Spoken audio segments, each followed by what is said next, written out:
Chers amis internautes et auditeurs de la Voix de l'Espérance, bienvenue dans notre émission Vivre sa foi. Alors avant d'aller plus loin, je vous invite à suivre ce portrait en images. Bonjour, je m'appelle Estelle Pouety. Actuellement, je suis en première année économie-gestion à l'université.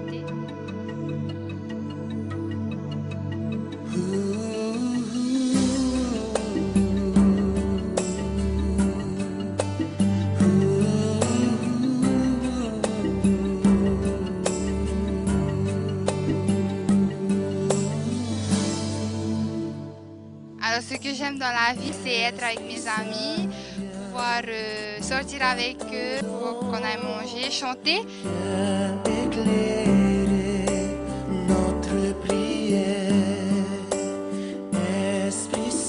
Alors, pourquoi pour moi est important de témoigner en faveur de Dieu?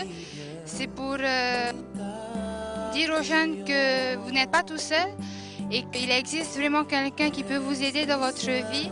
J'en ai fait l'expérience et je peux affirmer aujourd'hui que Dieu m'a aidé dans ma vie et qu'il m'aidera toujours.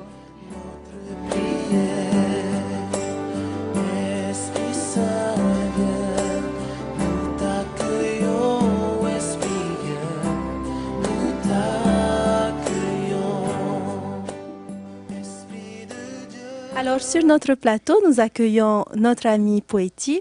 Pouety, bienvenue. Bonjour. Tu vas bien? Très bien, merci. Alors, est-ce que tu peux nous parler de ta rencontre avec le Christ? Alors, ma rencontre avec le Christ s'est passée la première fois avant mon baptême. Bon, j'ai vécu des expériences et puis j'ai décidé de donner ma vie à Christ. Mais au cours du chemin, j'ai trébuché, je me suis égarée Tu t'es éloignée du troupeau. Voilà.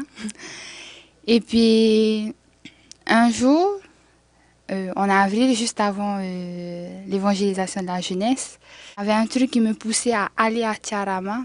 Et puis, comme je suis quelqu'un de très ambitieuse, alors on s'est rendu à Tiarama. Et puis là-bas, on avait vu plein de jeunes répéter pour l'évangélisation de la jeunesse. Donc, on était partis à la répétition. Et puis, en arrivant, on les a vus répéter.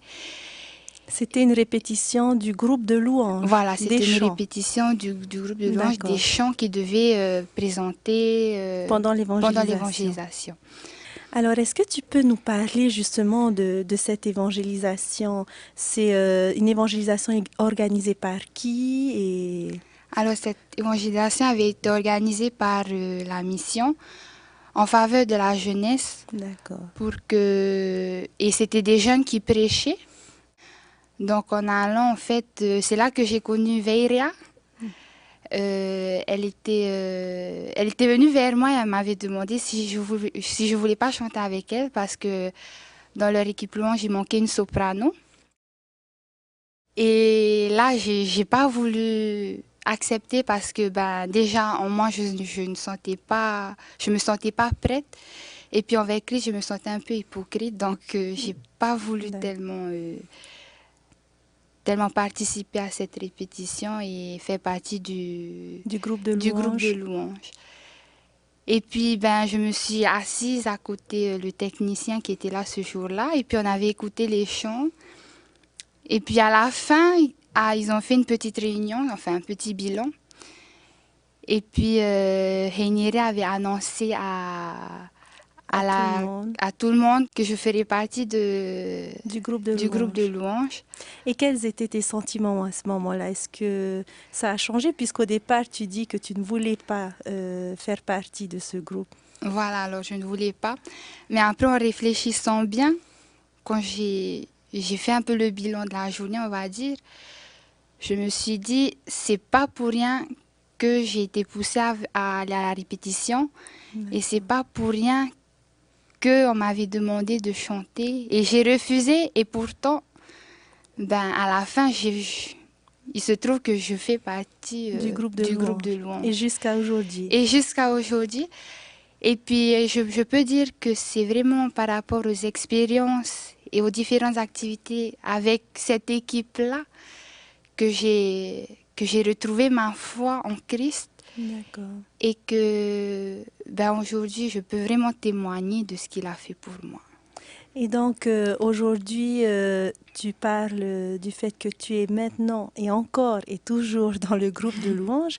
Est-ce que au sein de ton église et même au sein dans ta famille, est-ce que ça a apporté des changements pour toi? Alors, beaucoup de changements parce que on peut dire qu'avant, c'était un peu difficile, ma relation avec ma famille, donc elle était un peu difficile. Et puis, peu à peu, quand j'ai retrouvé ma confiance en Christ, et Dieu a agi, j'ai vu quand il a agi, non seulement côté familial, mais aussi côté scolarité, D'accord. parce qu'étant toujours étudiante, avant je ramais, et puis maintenant, je fais ma part et Dieu fait le reste, la plus grande part. Eh bien, merci beaucoup, Poétie, pour ce beau témoignage. Est-ce que tu peux nous parler en détail un peu, parce que c'est vrai, tu nous parles du groupe de louanges, des activités que vous menez ensemble. Je pense que ça pousse certains à en savoir un peu plus. Est-ce que tu peux donner un exemple d'activité ou comment se passe exactement une répétition, par exemple, du groupe de louanges? Alors, nos répétitions ensemble commencent toujours par une méditation. Le plus qui prend du temps, c'est la méditation, parce que c'est le plus important, parce que on voit que prenant plus de temps à méditer sur la parole de Dieu, la suite coule librement et tout se passe pour le meilleur. Même si ce sont de nouveaux chants Même que vous si ce avez sont à de apprendre. nouveaux chants, on trouve on apprend plus vite quand nous avons fait notre méditation avant que étaler une répétition comme ça. Donc la connexion avec Dieu avant tout. Voilà, le plat plus important. Alors j'aimerais te poser une question avant. Est-ce que tu lis la Bible? Bon, je pense que oui. Est-ce que tu lis beaucoup la Bible? Est-ce qu'il y a des fréquences, des moments où tu te consacres à l'étude de la parole de Dieu? Ou est-ce que ça vient quand tu as envie? Ou est-ce que tu peux nous en parler un peu plus? Alors, je ne peux pas dire que je lis la Bible tout le temps, mais je la lis quand, par exemple, quand j'en ai envie, quand il me passe un truc quand j'ai un sentiment de vouloir lire la Bible. Ouais.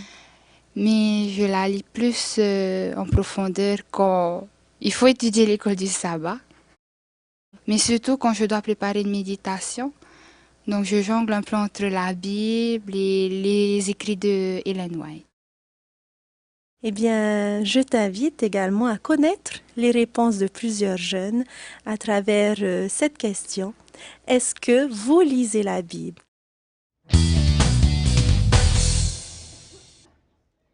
Ouais, je lis pas souvent, de temps en temps.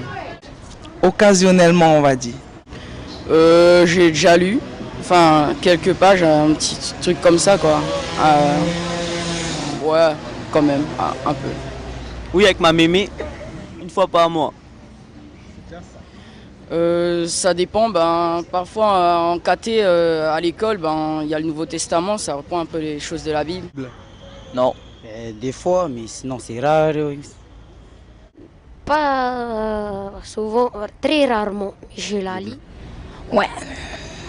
Ouais, moi je lis quand j'ai ma grand-mère ou des fois avant de dormir, des fois quand je vais à la messe quoi. Et toi? Oui, à l'école du dimanche. Que quand j'étais petit.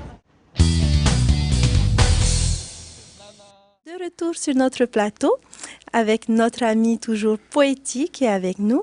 Alors Poétie, parle-moi, j'ai une autre question. D'après toi, pourquoi est-ce important de lire la Bible? Alors tout d'abord parce que ça doit être le fondement de notre vie et parce que c'est l'exemple parfait d'une vie bien construite. D'accord. Est-ce qu'il y a des versets que tu as retenus, que tu aimes et que tu aimerais partager avec nous? Alors il y a un verset que à tout coucher de soleil, on doit réciter. Il y a un verset que je récite souvent. Un ami pour toi dans la détresse. L'ami aime en tout temps. Voilà, l'ami aime en tout temps et un frère. Et dans le malheur. Et dans le malheur, je me montrerai un frère. D'accord. Et pourquoi est-ce que tu affectionnes particulièrement ce verset? Alors parce que déjà j'ai vécu des expériences où certaines fois je n'avais pas de soutien. Donc je me sentais un peu seule. Et puis je connais en ce moment des personnes qui ont vécu la même expérience, enfin quasiment la même expérience que moi. Et puis, étant une personne qui est passée par là, je peux me montrer utile. D'accord, parce que tu as vécu parce à que peu j'ai près vécu la même chose. Donc tu sais comment répondre. Je sais comment répondre à leurs besoins et comment les soutenir dans leurs épreuves. D'accord. Est-ce qu'il y a eu des personnes qui t'ont beaucoup aidé, qui se sont montrées des frères vis-à-vis de toi? Alors, il y a énormément beaucoup de personnes qui m'ont soutenue, qui n'étaient pas derrière moi. Et je pense qu'ils se reconnaîtront. Et je les remercie de tout cœur.